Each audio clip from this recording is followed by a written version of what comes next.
Welcome to kitchen bites with Prashanti. ఒంట్లో ఉన్న వ్యాధులను తరిమి కొట్టే బెస్ట్ రెసిపీని చూపించబోతున్నాను. అది వేరే ఏదో కాదండి, మునగాకుతో పప్పు ప్రిపేర్ చేశాను. అయ్యో పప్పా అని మళ్ళీ తేలిగ్గా తీసుకోవద్దు. మునగాకు పప్పు కాబట్టి చాలా హెల్తీ బెనిఫిట్స్ ఉంటాయని చూపిస్తున్నాను.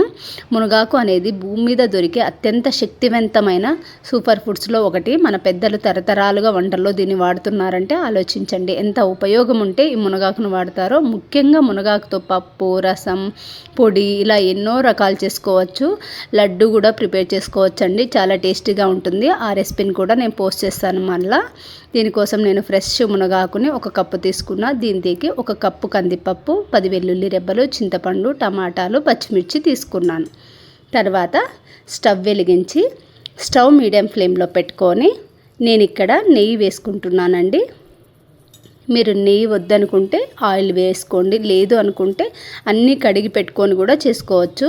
నేను నెయ్యి 1 స్పూన్ వేసి నెయ్యి హీట్ అయినాక ఇక్కడ కందిపప్పును రోస్ట్ చేసుకుంటున్నానండి. ఇలా రోస్ట్ చేసుకుంటే గ్యాస్ ట్రబుల్ రాదండి. పప్పు తింటే గ్యాస్ట్రిక్ ట్రబుల్ వస్తుంది, కడుపు ఉబ్బినట్టు అనిపిస్తుంది అలా అనుకుంటారు. కాబట్టి ఇలా చిన్న టిప్ చెప్తున్నాను, ఇది ఫాలో అయితే కడుపు ఉబ్బరం ఉండదు, గ్యాస్ట్రిక్ సమస్యలు కూడా రావన్నమాట. ఇలా లో ఫ్లేమ్లో పెట్టుకొని బాగా వేయించినాక కడిగి కట్ చేసి పెట్టుకున్నటువంటి పచ్చిమిర్చి, మీ టేస్ట్కి అదే మీ రుచికి సరిపడా కారానికి సరిపడా కారం పచ్చిమిర్చి వేసుకోండి. నేను ఇక్కడ 3 టమాటాలు కడిగి కట్ చేసుకున్నాను. 20 వెల్లుల్లి రెబ్బలు, కొంచెం చింతపండు, 1 ఆనియన్ కట్ చేసి వేసుకున్నాను. ఇవి కూడా బాగా కలుపుకోండి. ఫ్రెష్ కొత్తిమీరను కొంచెం వేసుకున్నాను. ఇది కూడా వేసి బాగా కలుపుకోవాలి. ఇలా కలుపుకుంటే అన్నిటికీ నెయ్యి పట్టుకొని మంచి టేస్ట్ వస్తుందన్నమాట ఈ పప్పుకి.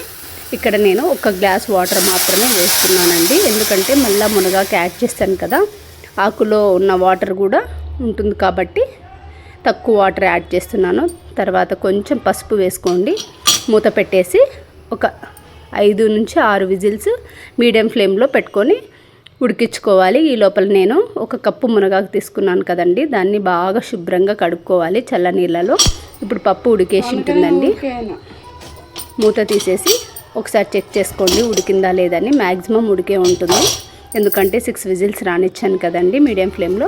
ఇప్పుడు కడిగి పెట్టుకున్నటువంటి మునగాకుని యాడ్ చేసేసి మరలా ఒకసారి కలుపుకొని ఒక 2 విజిల్స్ రానిచ్చుకోండి. ఇక్కడ నేను ఒక చిన్న టిప్ చెప్తున్నానండి. మునగాకులోని విటమిన్ సి మరియు దాని సహజ సిద్ధమైన కలర్ దెబ్బతినకుండా ఉండాలంటే దీన్ని ఎక్కువసేపు ఉడికించుకోకూడదండి. అలా ఉడికితే దీంట్లో ఉన్న న్యాచురల్ కలర్ పోతుందన్నమాట. ఈ చిన్న టిప్ ఫాలో అవ్వండి. ఈ మునగాకు తినడం వల్ల మనకి కీళ్ళ నొప్పులు, షుగర్ లెవెల్స్ కంట్రోల్ చేస్తుంది, ముఖ్యంగా డైజెస్టివ్ సిస్టమ్ని పెంచుతుందన్నమాట. ఇప్పుడు విజిల్స్ కూడా అయిపోయాయి. మూత తీసేసి నేను ఇక్కడ రాళ్ళుప్పు వాడుతున్నాను. మీరు కావాలనుకుంటే బ్లాక్ సాల్ట్ కూడా వాడచ్చు. రుచికి సరిపడా సాల్ట్ వేసేసి పప్పు గిత్తితో మెత్తగా వెనుపుకోవాలండి. అలా వెనుపుకొని నేను స్టవ్ వెలిగించి చిన్న కడాయి పెట్టుకొని కొంచెం ఆయిల్ ఎక్కువ వేసుకోండి. ఈ పోపుకి ఆయిల్ ఎక్కువ వేసుకుంటే టేస్ట్ బాగుంటుంది. ఆయిల్ హీట్ అయినాక దంచి పెట్టుకున్న వెల్లుల్లి రెబ్బలు, ఎండుమిర్చి, జీలకర్ర, ఆవాలు, కావాలి అనుకుంటే ఇంగు యాడ్ చేసుకోండి. నేనైతే యాడ్ చేసుకోలేదు. కరివేపాకు, ఇవన్నీ బాగా చిటపటలాడిన తర్వాత బాగా వేగినాకనే వేసుకోండి, అప్పుడే టేస్ట్ బాగుంటుంది పప్పు. చూసారా ఎంత కలర్ఫుల్గా ఉందో పప్పు, అలాగే టేస్టీ కూడా ఉంటుంది. ఎందుకంటే పప్పును వేయించాను కదా, అందుకని టేస్ట్ బాగుంటుంది. అందులోనూ మునగాకుతో చేసిన పప్పు ఇంకా టేస్టీగా ఉంటుంది. ఇలా పోపు పెట్టుకున్న తర్వాత కలుపుకొని వేడి వేడి అన్నంతో రాగి ముద్దతో సర్వ్ చేసుకోవాలి. అంతే అండి.